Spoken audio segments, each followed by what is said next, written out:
বিএনপির ভারপ্রাপ্ত চেয়ারম্যান তারেক রহমানের সাথে বিবিসি বাংলার সাক্ষাৎকারের দ্বিতীয় পর্বে আপনাদের স্বাগত জানাচ্ছি। আপনাদের সাথে রয়েছি আমি মীর সাব্বির এবং আমার সাথে রয়েছেন সহকর্মী কাদির কল্লোল। এই সাক্ষাৎকারটির প্রথম পর্ব আপনারা পাবেন বিবিসি নিউজ বাংলার ইউটিউব চ্যানেল এবং ফেসবুক পাতায়।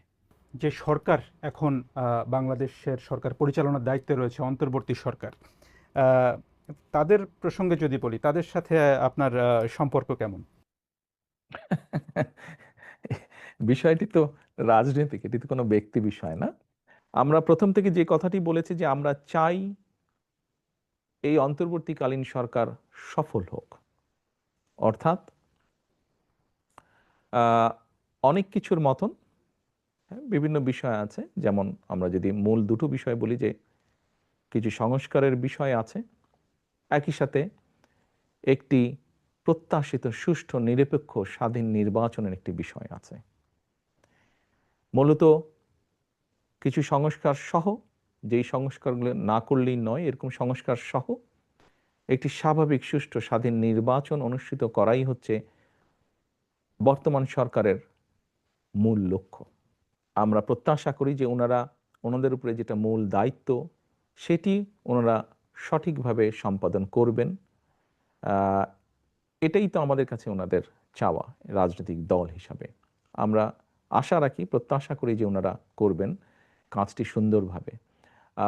স্বাভাবিকভাবে এই কাজটির সৌন্দর্য বা কতটুকু ভালো মন্দভাবে করতে পারছেন, তার উপরেই মনে হয় সম্পর্কের উষ্ণতা বা শীতলতা, যেটাই বলেন, সেটা নির্ভর করবে।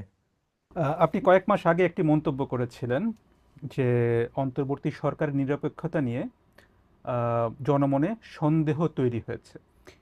আপনার এই মন্তব্যটি নিয়ে আমি প্রধান উপদেষ্টাকে জিজ্ঞেস করেছিলাম তার একটি সাক্ষাৎকারে যে এ বিষয়ে তার প্রতিক্রিয়া কী। তিনি তখন বলেছিলেন যে সন্দেহটা উনার মনে, অর্থাৎ আপনার মনে আছে কিনা সেটা তিনি জানতে চান। আপনার মনে কি সেই সন্দেহ আছে? দেখুন, আমি যখন এই কথাটি বলেছিলাম,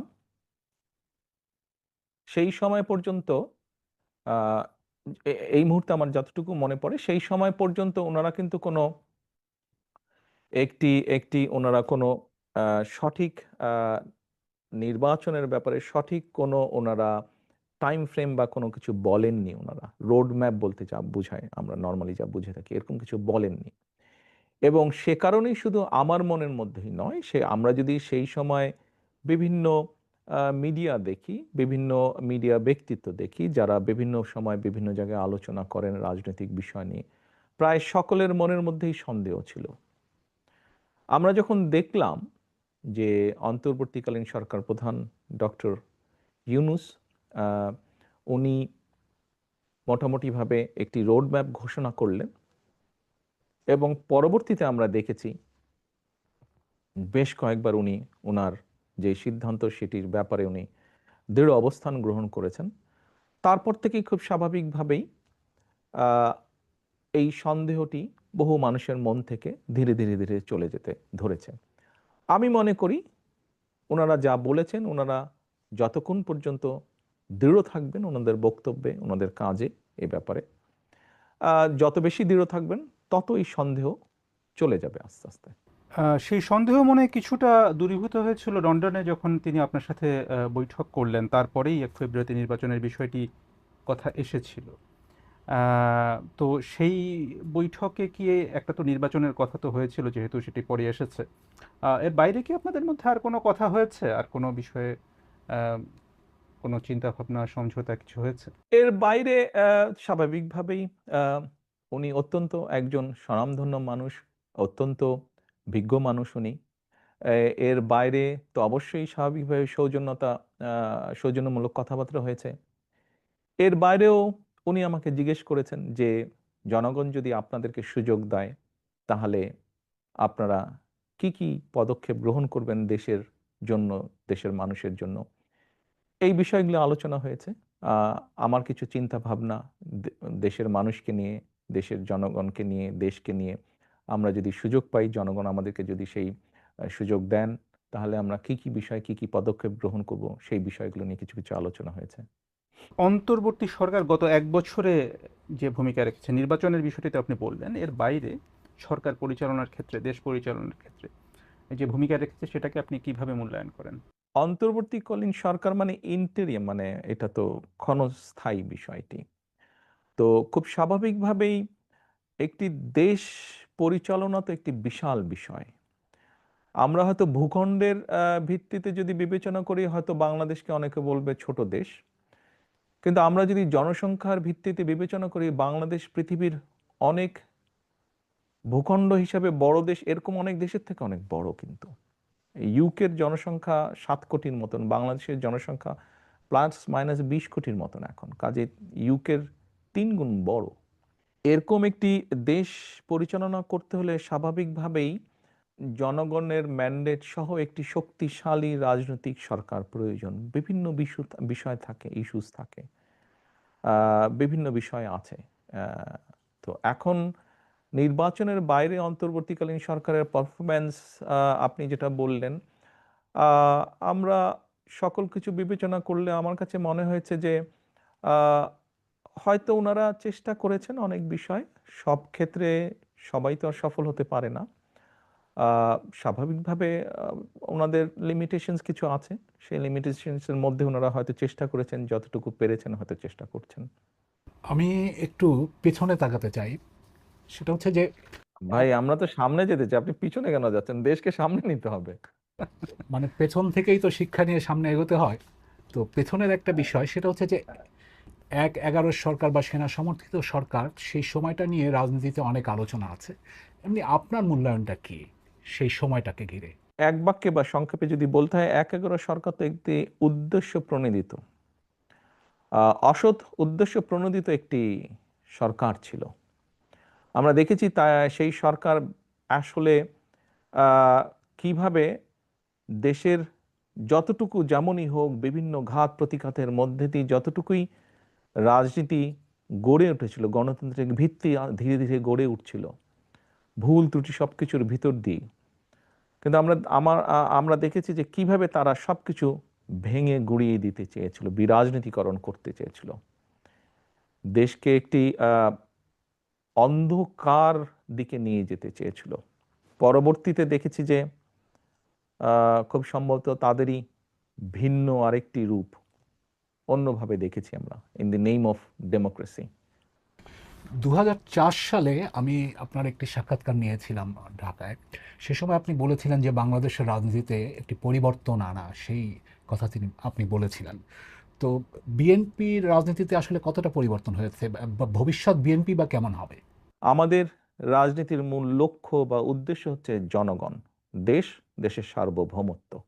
আমরা দুটো বিষয় নিয়ে বাংলাদেশে বড়ই খুব, মানে আমরা গর্ব করি, অহংকার করি।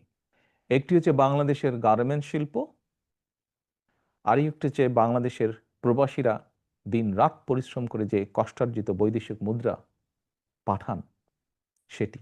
এই দুটোই কিন্তু বিএনপি শুরু করেছিল। আমরা দেখেছি বিএনপির সময় শুরু হয়েছিল প্রবাসীদের বিদেশ যাওয়া, একই সাথে গার্মেন্ট শিল্পের যে প্রসার। এর বাইরেও যদি আমরা দেখি 1974 সালে যে দুর্ভিক্ষটা হয়েছিল, পরবর্তীতে শহীদ রাষ্ট্রপতি জিয়াউর রহমান যখন দেশ পরিচালনার দায়িত্ব পেলেন, আমরা দেখেছি কিভাবে ধীরে ধীরে দুর্ভিক্ষ পীড়িত একটি দেশকে খাদ্যে স্বয়ংসম্পূর্ণ করে, শুধু স্বয়ংসম্পূর্ণ না, অল্প পরিমাণ করে হলেও আমরা কিন্তু সেই সময় বিদেশে খাদ্য রফতানি, চাল রফতানি করেছিলাম। রাজনীতির দৃষ্টিকোণ থেকে যদি আমরা দেখি যে যেখানে একসময় সকল দলকে নিষিদ্ধ করে একটি দল বা বাকশাল করা হয়েছিল, আমরা দেখেছি যে বিএনপির কাঁধে যখন দেশ পরিচালনার দায়িত্ব পড়ে, তখন কিভাবে বহুদলীয় গণতন্ত্রের চালু আবার করা হয়েছিল। কাজেই বিএনপির কর্ম পরিকল্পনা, ভবিষ্যৎ, আপনি বললেন অতীত থেকে শিক্ষা নিতে হবে। ইয়েস, আমরা অতীতে এই ভালো কাজগুলো করেছি, ভবিষ্যতে ইনশাল্লাহ এই বিষয়গুলো কনসিডারেশন রেখেই আমরা সামনে এগিয়ে যাব। আমাদের অন্যতম মূল লক্ষ্য হবে ভবিষ্যৎ বিএনপির গণতন্ত্রের যে বুনিয়াদ, একটি শক্তিশালী বুনিয়াদ তৈরি করা, জবাবদিহিতা তৈরি করা। কিন্তু বাংলাদেশের রাজনীতিতে একটা অভিযোগ সবসময় থাকে, যখন যারা চেয়ারে বসে জবাবদিহিতার প্রশ্নটা তখন থাকে না, মানে এড়িয়ে যায়। এই ধরনের একটা অভিযোগ সবসময় ছিল সব রাজনৈতিক দল বা যারাই সরকারে এসেছে। দেখুন, অভিযোগ থাকতে পারে।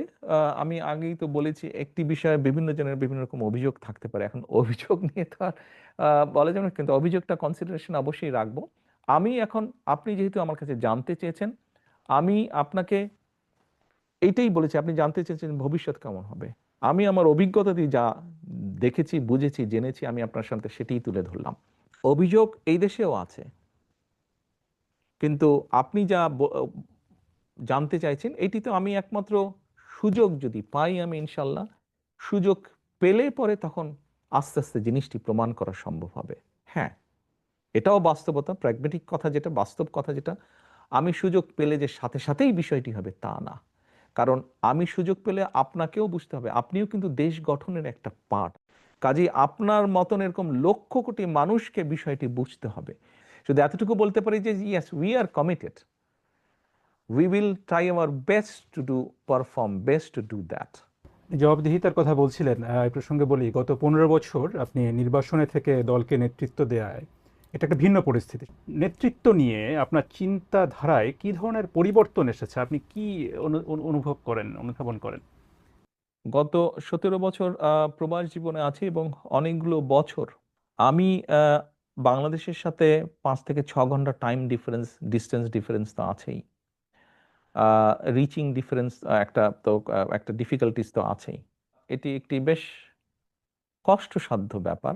এক্ষেত্রে প্রথমেই আমি আমার পরিবার, অর্থাৎ আমার স্ত্রী এবং আমার সন্তানকে আমি এখানে ধন্যবাদ দিতে চাই। কারণ তাদের সহযোগিতা না থাকলে হয়তো এই ডিফিকাল্ট কাজটি করা আমার জন্য আরো ডিফিকাল্ট হতো। ওনাদের সহযোগিতা ছিল, সেজন্য আমার পক্ষে সম্ভব হয়েছে। আহ, একই সাথে আমি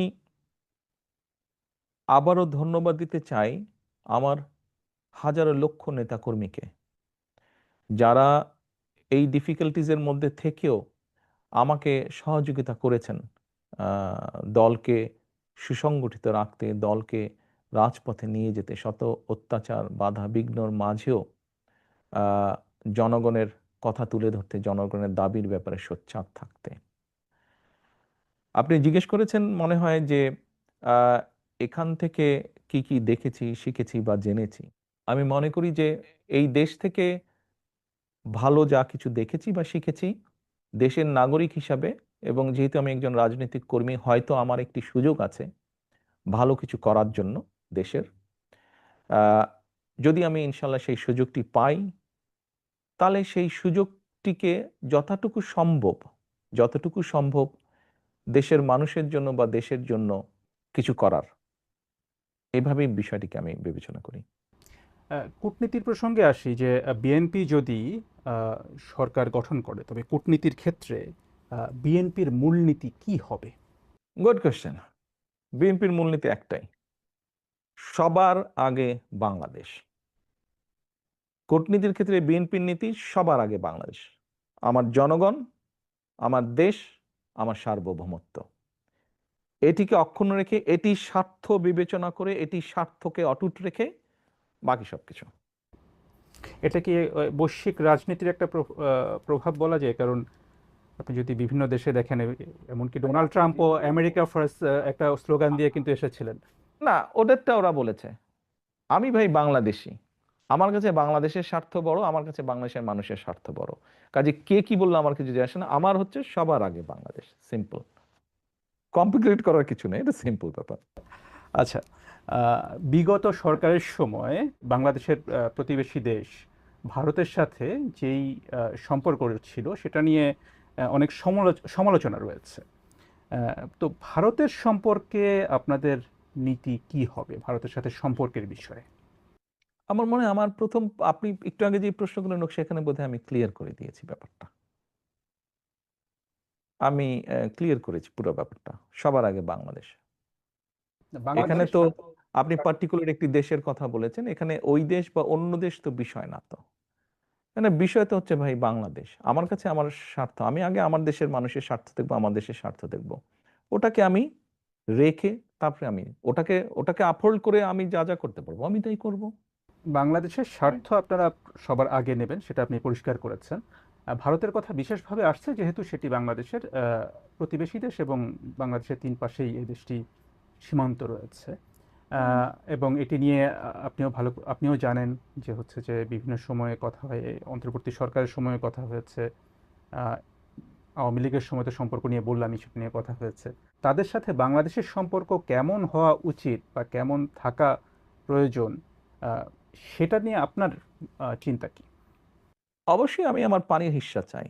অবশ্যই আমি দেখতে চাই না যে ফেলানির আরেক ফেলানি ঝুলে আছে। অবশ্যই আমরা এটা মেনে নিব না। অর্থাৎ বাংলাদেশের স্বার্থের প্রসঙ্গে আপনি যাচ্ছেন যে পানির হিস্সা চাওয়া এবং সীমান্ত হত্যার বিষয়টি নিয়ে আপনারা সোচ্চার থাকবেন। না, না, আমি উদাহরণ দিয়ে বললাম। দুটো উদাহরণ দিয়ে বোঝালাম আপনাকে যে আমাদের স্ট্যান্ডটা কি হবে। আমরা আমাদের পানির হিস্সা চাই, অর্থাৎ আমার দেশের হিস্সা, মানুষের হিস্সা আমি চাই, হিসাব আমি চাই, আমার যেটা ন্যায্য সেটা আমি চাই। অবশ্যই ফেলানি হত্যাকাণ্ডের মাধ্যমে আমি বুঝাতে চেয়েছি যে আমার মানুষের উপরে আঘাত আসলে অবশ্যই সেই আঘাতকে এভাবে আমি মেনে নিব না। একটা বিষয় যদি বলি, অন্তর্বর্তী মানে 5ই আগস্টে আওয়ামী লীগ সরকার পতনের পর এবং আপনিও জানেন যে শেখ হাসিনা দিল্লিতে গেছেন এবং সেখানে আছেন, ভারতের সাথে একটা সম্পর্কের শীতলতা দেখা গেছে মানে গত 1 বছর ধরে। যেমন ধরুন সেটি যাওয়া আসার ক্ষেত্রে, ব্যবসার ক্ষেত্রে নানা রকম। আহ, সেই ক্ষেত্রে কি কোনো পরিবর্তন আপনার সরকারে আসলে সেক্ষেত্রে কোনো পরিবর্তন হবে বা পরিবর্তনের ব্যাপারে আপনার উদ্যোগ নেবেন, এমন কোনো চিন্তা কি আপনাদের আছে? এখন তারা যদি স্বৈরাচারকে সেখানে আশ্রয় দিয়ে বাংলাদেশের মানুষের বিরাগ ভাজন হয়, সেখানে তো আমাদের কিছু করার নেই। এটা বাংলাদেশের মানুষ সিদ্ধান্ত নিয়েছে যে তাদের সাথে শীতল থাকবে, সো আমাকে আমার দেশের মানুষের সাথে থাকতে হবে। আমি একটু সংস্কারের ইস্যুতে আসি। এখন খুব আলোচিত ইস্যু সেটা হচ্ছে যে সংস্কারের কিছু বিষয়ে বিএনপির সাথে দেখা যাচ্ছে যে জামায়াত ইসলামী সহ বিভিন্ন দলের কিছুটা মতপার্থক্য বা মতবিরোধ দেখা যাচ্ছে। সেখানে যেমন এক ব্যক্তি প্রধানমন্ত্রী, সংসদ নেতা, দলের প্রধান থাকতে পারবেন না, এরকম একটা প্রস্তাব এসে যেখানে বিএনপি নোট অফ ডিসেন্ট দিয়েছে। মানে এই জায়গাটায় যদি এক ব্যক্তি তিন পদে একই সাথে থাকেন, সেটা স্বৈরতান্ত্রিক একটা ব্যবস্থা তৈরির সুযোগ দেয় কিনা? সকলের প্রতি সম্মান রেখেই বলছি আমি, এই যে সংস্কার, বাংলাদেশে রাষ্ট্র মেরামতের ক্ষেত্রে বিভিন্ন বিষয়ে সংস্কার প্রয়োজন। একজন ব্যক্তি দুবারের বেশি প্রধানমন্ত্রী থাকতে পারবেন না, থাকবে না, এরকম আরো যে বিষয়গুলো আছে, এইগুলাই বাংলাদেশে যখন স্বৈরাচার ছিল তাদের মুখের উপরে, তাদের চোখের দিকে চোখ রেখে আমরা বিএনপি বলেছিলাম। এখন হয়তো অনেকে সংস্কারের কথা বলছেন, সেদিন কিন্তু সংস্কারের সও তারা বলেননি। তারপরেও পরিপূর্ণ শ্রদ্ধা রেখে আমি বলতে চাই সকলের প্রতি যে বিএনপি নোট অফ ডিসেন্ট দিলে সেটি সমস্যা, অর্থাৎ বিএনপিকে এগ্রি করতে হবে সবার সাথে, তাহলে ঠিক আছে। কিন্তু বিএনপি যদি কোনোটার সাথে একমত না হয় তাহলে বেঠিক। এটি তো গণতন্ত্র হলো না। মানে আমাকে অন্যের সাথে একমত হতে হবে তাহলে গণতন্ত্র, আমি যদি অন্যের সাথে দ্বিমত করি তাহলে গণতন্ত্র না। এটি কেমন গণতন্ত্র? কারণ গণতন্ত্রের মানেই তো হচ্ছে বিভিন্ন মতামত থাকবে, আমরা অনেক ব্যাপারেই একমত হব, হয়তো সকল ব্যাপারে একমত হব না, কিছু ব্যাপারে হয়তো দ্বিমত থাকতেই পারে। এটিই তো গণতন্ত্র, এটি তো এসেন্স অফ গণতন্ত্র। আমরা তো কোনো হাইড অ্যান্ড সিক করছি না। আমি যেটা মনে করছি যে ভাই আমি মনে করছি যেটা আমার দৃষ্টিতে ঠিক না, আমি বলছি ঠিক না।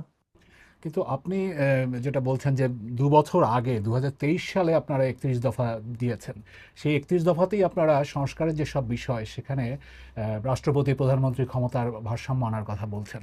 তাহলে এই বিষয়গুলোতে আপত্তি কেন? মানে না, আমরা যেটাতে বলেছিলাম আমরা সেখানে এখনো আছি। যতটুকু বিষয় আমরা বলেছি যে যতটুকু ভারসাম্য হওয়া উচিত, যে যে বিষয়ে যতটুকু বিবেচনা করা উচিত, আমরা সেই বিষয়ের মধ্যে এখনো কম বেশি আছি।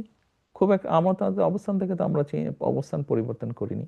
কিন্তু মানে মূল যে বিষয়গুলো, যেমন যেটা বড় বিরোধ হিসেবে আসছে, বড় মতপার্থক্য হিসেবে আসছে, যে এক ব্যক্তি তিন পদে একসাথে থাকা, সেখানেই তো আপত্তিটা থাকছে বিএনপির। না, আমরা তো তখনও বলিনি যে এক ব্যক্তি তিন পদে থাকতে পারবে না। এটা অন্যরা কেউ বলছে যে এক ব্যক্তি তিন পদে থাকতে পারবে না। আমরা মনে করি না যে এটাতে স্বৈরাচারী হওয়ার কোনো কারণ আছে। আমরা তো দেখেছি স্বৈরাচারের সময়ও তো আপনার তার আগে তো তত্ত্বাবধায়ক সরকারের ব্যবস্থা ছিল, কিন্তু তাদের 2/3 মেজরিটি ছিল। তারা 2/3 মেজরিটি 2008 সালে তারা নিয়েছিল, তারা ওটাকে চেঞ্জ করে ফেলেছে, তত্ত্বাবধায়ক ব্যবস্থা রাখেনি। 2001 সালে তো বিএনপিরও 2/3 মেজরিটি ছিল, তো বিএনপি তো চেঞ্জ করেনি। বিএনপি তো যেহেতু জনগণ মনে করে যে তত্ত্বাবধায়ক সরকার থাকলে একটি নিরপেক্ষ নির্বাচন হবে, বিএনপি 2/3 থাকার পরেও তো বিএনপি চেঞ্জ করেনি। কাজেই এক ব্যক্তির হাতে থাকলেই যে স্বৈরাচার হবে তা না, এটি নির্ভর করে ব্যক্তি টু ব্যক্তি। শুধু আইন চেঞ্জ করলেই সবকিছু সঠিক হয়ে যাবে না। এই সংস্কারের বিষয়গুলোতে যে জায়গাগুলোতে ঐকমত্য হয়েছে, একটা জুলাই সনদ আহ, প্রণয়নের কথা, সেটাও বাস্তবায়নের উপায়গুলো নিয়ে বা বাস্তবায়নের পথ নিয়ে কিন্তু দলগুলোর মধ্যে একটা বিতর্ক। সেখানে বলা হচ্ছে যে আহ, অনেক দল তারা বলছে যে নির্বাচনের আগেই আহ, আইনি ভিত্তি দেয়া বা বাস্তবায়ন করা, আর বিএনপি বলছে নির্বাচিত সংসদ সেটা করবে। তো এই জায়গাটা থেকে বেরিয়ে আসার উপায়টা কি? বিএনপির চিন্তাটা এখন কি? দেখুন, এখানে আবার আমাকে বলতে হচ্ছে আমরা কিন্তু কোনো হাইড অ্যান্ড সিক করছি না। আহ, আমরা বলতে পারতাম, যদি আমাদের সেরকম অসৎ উদ্দেশ্য থাকতো আমরা বলতে পারতাম, যে মনের ভিতরে থাকতো একটা, বলতাম আরেকটা, যে ঠিক আছে, ওকে, অসুবিধা নেই, তারপরে ইনশাল্লাহ আমরা সরকার গঠনে সক্ষম হলে আমরা হয়তো করতাম না। তো আমরা যেটা মনে করছি আমরা সেটাই বলছি।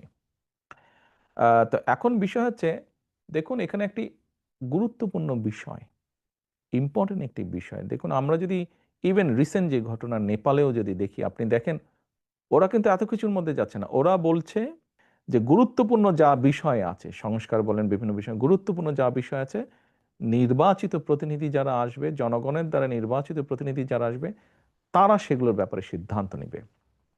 তারপরেও বাংলাদেশের প্রেক্ষাপট সবকিছু বিবেচনা করে রাজনৈতিক দলগুলো বসেছে, অন্তর্বর্তী সরকার আহ্বান করেছে। এখানে যতটুকু হয়েছে আমরা বলেছি, এখন যতটুকু হয়েছে যেগুলা শুধুমাত্র আইন দিয়ে করলে যেগুলা হয়ে যায় সেগুলা হয়ে যাক। যেগুলার সাংবিধানিক এন্ডোর্সমেন্ট লাগবে, সেগুলো আমরা মনে করি যে নির্বাচিত সংসদ হওয়ার পরে সেখানে গ্রহণ করাটাই ভালো হবে। কারণ আপনি যদি নির্বাচিত সংসদের কথা বলছেন, অথচ তাকে বাদ দিয়ে যদি আপনি আউট অফ দি বক্স যদি আপনি কিছু করেন এবং এটা যদি রেওয়াজ হয়ে যায়, তাহলে এটা আমরা মনে করি যে এটা সাংবিধানিকভাবে হোক, আইনগতভাবে হোক, যে দৃষ্টিকোণ থেকে বিচার বিবেচনা করেন না কেন, ভবিষ্যতের জন্য এটা একটি খারাপ দৃষ্টান্ত হয়ে থাকবে। এবং সেজন্য আমরা যেটা দেশের জন্য সামগ্রিকভাবে ক্ষতির একটি কারণ হবে, সেজন্যই আমরা এটার সাথে একমত না। এখন বিএনপির যেহেতু 31 দফা আছে, যদিও যেসব বিষয়ে আলোচনায় এসছে অনেক বিষয়ে মিল আছে, তো বিএনপি যদি ক্ষমতায় আসে বা সরকার গঠন করে, তখন 31 দফা নাকি জুলাই সনদ কোনটা অগ্রাধিকার পাবে? আমরা যেগুলোতে একমত হয়েছি, প্রথমে আমরা সেগুলোর উপরেই জোর দিব, সেটা আপনি যে নামেই বলেন না কেন।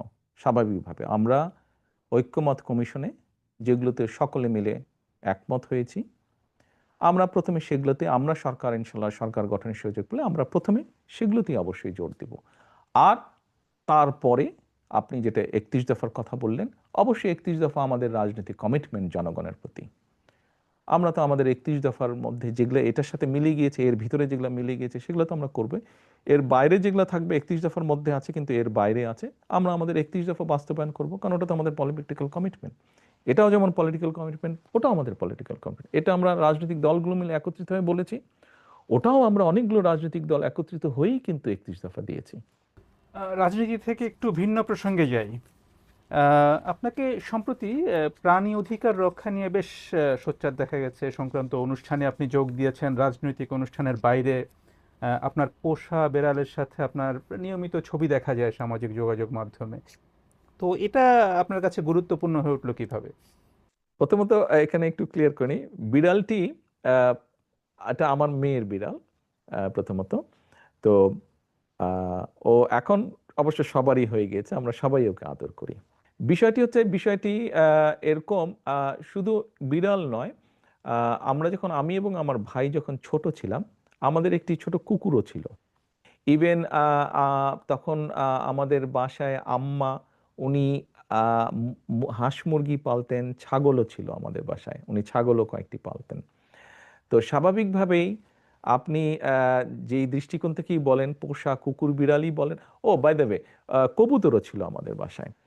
শুধু কবুতর না, আমাদের বাসায় আপনার ছোট ছোট একটি বিরাট বড় একটি খাঁচা ছিল, সেই খাঁচার মধ্যে কিন্তু পাখি ছিল বিভিন্ন রকমের। এবং আবার আরেকটি খাঁচা ছিল যেটার মধ্যে একটা ময়না ছিল। তো ময়নাটা আমরা বরিশাল থেকে এনেছিলাম। ও আবার বরিশালী ভাষায় কথাও বলতো, টুকটুক করে মাঝে মাঝে কিছু কিছু কথাও বলতো। তো কাজেই এই বিষয়টি হঠাৎ করেই না। এই পশু পাখির প্রতি যেই বিষয়টি, এটির সাথে আমি কম বেশি ছোটবেলা থেকে আমি জড়িত আছি। হয়তো এটি এখন প্রকাশ পেয়েছে বিভিন্নভাবে, বাট এটির সাথে আমি বা আমার পরিবার আমরা অনেক আগে থেকেই আছি। কুকুর বিড়াল ছিল, গরু, ছাগল ছিল, হাঁস মুরগি ছিল, পাখি ছিল, ময়না ছিল, কবুতর ছিল। ধর্মীয় দৃষ্টিকোণ থেকে যদি আমরা চিন্তা করি, মানুষ আমরা, আমাদেরকে আল্লাহ সৃষ্টির সেরা জীব হিসেবে তৈরি করেছেন। আমাদের দায়িত্ব কিন্তু আল্লাহর সৃষ্টি যা কিছু আছে প্রকৃতির, তার প্রতি কিন্তু যত্ন নেওয়া আমাদের দায়িত্ব। এটি একটি বিষয়। আর আমরা যদি মানবিক দৃষ্টিকোণ অথবা আমরা যদি নেচার থেকেও বিষয়টি দেখি, দেখুন ওরা না থাকলে কিন্তু আমাদের জন্য বেঁচে থাকা কষ্টকর। প্রকৃতি যদি না থাকে, প্রকৃতির ব্যালেন্স যদি না থাকে, এই আলোচনা শুরু হওয়ার আগে কিন্তু আমরা তিনজন কিন্তু, আপনার দুজন এবং আমরা কিন্তু ওয়েদার নিয়ে কথা বলছিলাম। এই ইংল্যান্ডের বা ইউকের ওয়েদার নিয়ে আমরা আলাপ করছিলাম। এবং আমি বলছিলাম যে আমার এই 17 বছর অভিজ্ঞতায় দেখেছি যে ওয়েদার মনে হয় একটু একটু এখানেও চেঞ্জ হয়েছে। আমরা দেখেছি বাংলাদেশে পত্রপত্রিকায় দেখেছি পলিউশন ঢাকা শহরে। নর্মালি আমরা জানি যে একটি দেশের টোটাল অংশের মধ্যে অ্যাটলিস্ট 25% গ্রিন দরকার, বনায়ন দরকার, ফরেস্টেশন দরকার। এই মুহূর্তে বাংলাদেশে আমি যতটুকু জেনেছি এটি 12%-এর মতন, উইচ ইজ ভেরি ডেঞ্জারাস। তো এইগুলো নিয়ে আমরা কাজ করছি কিভাবে আমরা বাড়াবো। তো যেমন এইগুলো আছে, ঠিক একই সাথে এই যে আপনি পশু পাখি বললেন, এই বিষয়গুলো আছে, নেচারকে যদি আমরা মিনিমাম ঠিক রাখতে না পারি, সেখানে মানুষ হিসাবে কিন্তু আমাদের বসবাস করা কিন্তু খুব কঠিন হয়ে যাবে। কাজে আমাদের নিজেদের স্বার্থেই এই বিষয়গুলো বোধহয় করা প্রয়োজন। যে রাজনীতির কথা যেমন আমরা বলছিলাম, রাজনীতিতে যেমন আপনাকে নিয়ে অনেক আলোচনা আছে, স্বাভাবিকভাবেই সামাজিক মাধ্যমে আপনাকে নিয়ে অনেক আলোচনা আছে, এবং আপনি যে পোস্টগুলো করেন সেটা নিয়ে অনেক আলোচনা হয়। আপনাকে নিয়ে অনেক মিমও তৈরি হয়, অনেক কার্টুন হয়। হ্যাঁ, যেমন একটা মিমের কথা যদি আমি বলি, অনেকে শেয়ার করেছিল যে আপনার সাথে আমরা জুমে কথা বলছি, আপনি জুমে বক্তব্য দেন, এটা নিয়ে একটা মিম তৈরি হয়েছে যে ওয়ার্ক ফ্রম হোম। তো এই ধরনের মিমগুলোকে আপনি কিভাবে দেখেন? আমি এনজয় করি, বেশ বেশ আমি এনজয় করি। আপনি যদি আমাকে জিজ্ঞেস করেন কিভাবে দেখেন, আমি বলবো যে আই এনজয় দোজ। আপনি দেখেন এগুলো, আপনার চোখে পড়ে? হ্যাঁ হ্যাঁ, চোখে পড়বে না কেন, অবশ্যই চোখে পড়ে। তবে এখানে একটি কথা আছে। আমি যেহেতু সোশ্যাল মিডিয়ার বিষয়টি আসলো, আমার মনে হয় এই বিষয়টি একটু অ্যাড করা উচিত। দেখুন, সোশ্যাল মিডিয়া এমন একটি বিষয়, আহ, আমি নিজেও আছি সোশ্যাল মিডিয়াতে কম বেশি।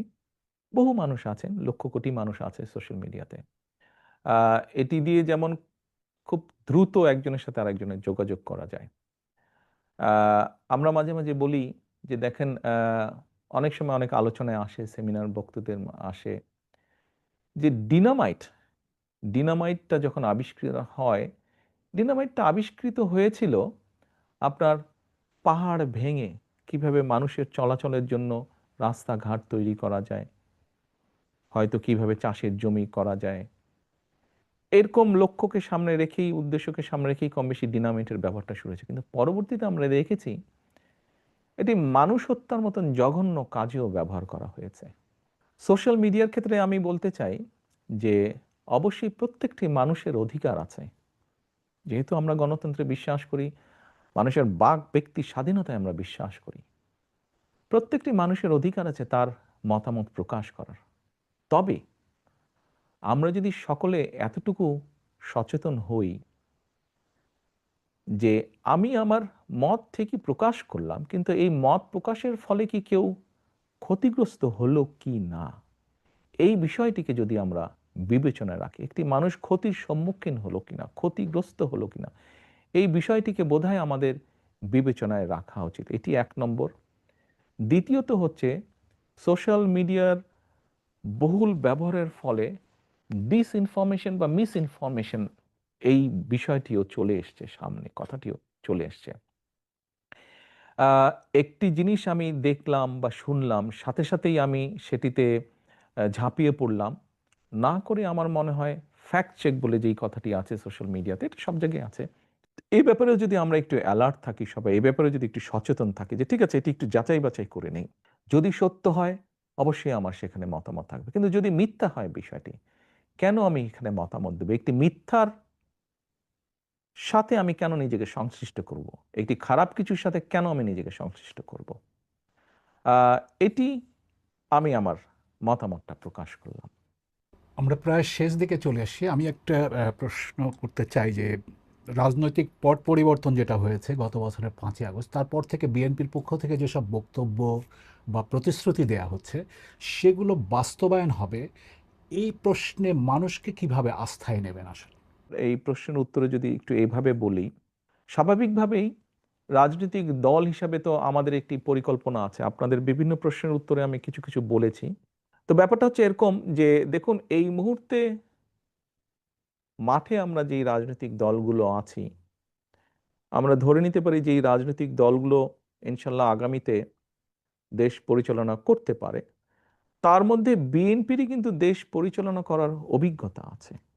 আপনাকে যদি আপনি ধরেন এখন লন্ডন আসবেন, তো আপনি একটা প্লেনে উঠলেন, প্লেনের যে প্লেন চালাবে, উড়াবে, সে যদি আপনাকে বলে যে ভাই আহ, কিছু মনে করেন না, আমার ঠিক লাইসেন্সটা হয়নি এখনো, তবে আমার মনে হয় আমি চেষ্টা করলে আপনাকে নিয়ে যেতে পারবো লন্ডন পর্যন্ত উড়িয়ে, আপনি কি তার সাথে উঠবেন প্লেনে? নিশ্চয়ই আপনি উঠবেন না। আপনি একজন অভিজ্ঞ ড্রাইভারের সাথে উঠতে পারেন, কিন্তু অভিজ্ঞ ড্রাইভারও হয়তো অনেক সময় খেয়াল করতে গাড়ি হয়তো ঠিকই চালাচ্ছে সেফলি, কিন্তু রাস্তায় তো গর্ত খাড়াখন্দ থাকবেই, একটু জার্কিং হতেই পারে, জোরে অনেক সময় ব্রেক হতেই পারে, ঝাঁকুনি লাগতেই পারে, কিন্তু অভিজ্ঞ ড্রাইভার আপনাকে মোটামুটি ঠিকভাবে নিয়ে যাবে, নিয়ে যাওয়ার সর্বোচ্চ সে চেষ্টা করবে, কারণ তার সেই অভিজ্ঞতা আছে। তো কাজেই আমরা যদি দেখি যে ভালো কাজ বা কমিটমেন্ট, আপনি যেটা বলেন বিএনপি করবে কিনা, আমরা তো করেছি, হতে পারে আমাদের দ্বারা কিছু ভুল ত্রুটি হয়েছে। আপনি একটু আগে একটা কথা বলেছিলেন, মানুষ তো অতীত থেকেই শিখে। ইয়েস, আমরাও দেখেছি, আমরাও অতীত থেকে অভিজ্ঞতা অর্জন করেছি, এক্সপিরিয়েন্স অর্জন করেছি যে ঠিক আছে এই কাজটি এইভাবে করলে হয়তো ভুল হয়, এটি আমরা ভবিষ্যতে ইনশাল্লাহ করবো না। বাট আমাদের অভিজ্ঞতা আছে, অভিজ্ঞতার আলোকে আমরা ভালো মন্দর যাচাইয়ের আমরা করতে পারবো। একই সাথে আমাদের কমিটমেন্ট আছে, যে কমিটমেন্ট দিয়ে আমরা ডেলিভারি করতে পারবো এবং আমরা ডেলিভারি করতে চাই। শেষ প্রশ্নটি করি তাহলে আপনাকে, এবং ভবিষ্যতের দিকে তাকিয়েই, যে বিগত সরকারের আমলে তাদের উপর একটা বিষয়, একটা বড় সমালোচনা ছিল যে মত প্রকাশের স্বাধীনতা এবং সংবাদ মাধ্যমের স্বাধীনতার উপরে হস্তক্ষেপ। আপনারা যদি ক্ষমতায় আসেন সেক্ষেত্রে মত প্রকাশের স্বাধীনতা বা সংবাদ মাধ্যমের উপর দমন পীড়ন, এই বিষয়গুলো যে আর হবে না, সেই নিশ্চয়তা কি আপনি দিতে পারেন? জিএস পারি, একদম দিতে পারি। আপনি 2001 থেকে 2006 পর্যন্ত পত্রপত্রিকা খুলুন, আমি কারো নাম উল্লেখ করব না, কোনো পত্রিকার কথা উল্লেখ করব না, শুধু খুলে দেখুন কিভাবে অনেক খবর ছাপা হয়েছিল যার সত্যতা কিন্তু ছিল না, অপপ্রচার ছিল, কিন্তু অপপ্রচারটা কি সংবাদ হিসেবে চালিয়ে দেওয়া হয়েছিল। আপনি কি শুনেছেন? আপনি কি আমাকে প্রমাণ দিতে পারবেন, বলতে পারবেন যে বিএনপির সময়, আমি কিন্তু বলতে পারবো অনেক অনেক অনেক সাংবাদিকের নাম যারা নির্যাতনের শিকার হয়েছেন স্বৈরাচারের সময় এবং পরবর্তীতে দেশ ছেড়ে চলে যেতে বাধ্য হয়েছেন, ইভেন এখনো অনেকে প্রবাস জীবনে আছেন, এরকম বহু সাংবাদিক। আমি বলতে পারবো স্বৈরাচারের সময় বহু সাংবাদিককে বিভিন্ন জায়গা থেকে ফোন করে বিভিন্ন রকম ভয় ভীতি প্রদর্শন, ধমক দেওয়া হতো। বিএনপির সময় এগুলো করা হয়নি, কারণ তখন সংবাদপত্রে যে খবরগুলো প্রকাশিত হয়েছে তৎকালীন বিএনপি সরকার সম্পর্কে, আমার সম্পর্কে আহ, আহ, যে খবরগুলো প্রকাশিত হয়েছে, যদি ওইরকম হতো তাহলে কিন্তু ওরকম খবর প্রকাশিত হতো না। অর্থাৎ বিএনপির সময় যদি অত্যাচার নির্যাতন থাকতো তাহলে খবরগুলি প্রকাশিত হতো না। স্বাভাবিকভাবে, যা হয়নি বিগত সরকারের সময়, স্বৈরাচার সরকারের সময়। কাজে আপনাকে আমি গ্যারান্টি দিয়ে বলতে পারি বিএনপি অতীত সরকারের সময় যেরকম সাংবাদিকদেরকে গুম করা হয়নি, সাংবাদিকদেরকে নির্যাতন করা হয়নি, সাংবাদিকদেরকে দেশ ছেড়ে যেতে হয়নি, বাধ্য হতে হয়নি, ইনশাল্লাহ ভবিষ্যতেও হবে না। তাহলে কি সংবাদ মাধ্যমের স্বাধীনতা বা মত প্রকাশের স্বাধীনতার আম, যেই সীমাবদ্ধ করে এ ধরনের যে আইনগুলো রয়েছে সেগুলো আপনারা বাতিল করবেন, এটা কি ধরে নেওয়া যায়? অবশ্যই আমরা সকলে মিলে বসবো, আলোচনা করব, আপনাদের মতন সাংবাদিক সহ যারা আছেন তাদের সাথে আলোচনা করব, আলোচনা করে সেগুলোকে আমরা এরকম কালো আইন যা যা আছে আমরা আস্তে আস্তে ঠিক করব। তবে এখানে বোধহয় একটি বিষয় আবার আমাকে উল্লেখ করতে হয়, যেটি আমি সোশ্যাল মিডিয়ার ক্ষেত্রে বলেছি। দেখুন, আহ, এটি তো সবাইকে মিলে করতে হবে। যেভাবে অপপ্রচারকে তো অবশ্যই সংবাদ হিসাবে তো প্রচার করা ঠিক নয়, তাই না? এটি যেরকম আমাদের, আপনাদের যেরকম ওটি চাওয়া থাকবে ভবিষ্যৎ সরকারের কাছে, যারাই আসুক সরকারে, রাজনৈতিক কর্মী হিসাবে আমাদেরও অনুরোধ থাকবে আপনাদের প্রতি যে অপপ্রচারকে সংবাদ হিসাবে যেন প্রচারিত না হয়, এই বিষয়টিকে একটু সকলকে সচেতন বা খেয়াল রাখতে হবে। তারেক রহমান, আপনাকে অনেক ধন্যবাদ বিবিসি বাংলার সাথে কথা বলার জন্য। ধন্যবাদ। আপনাদেরকেও অনেক ধন্যবাদ।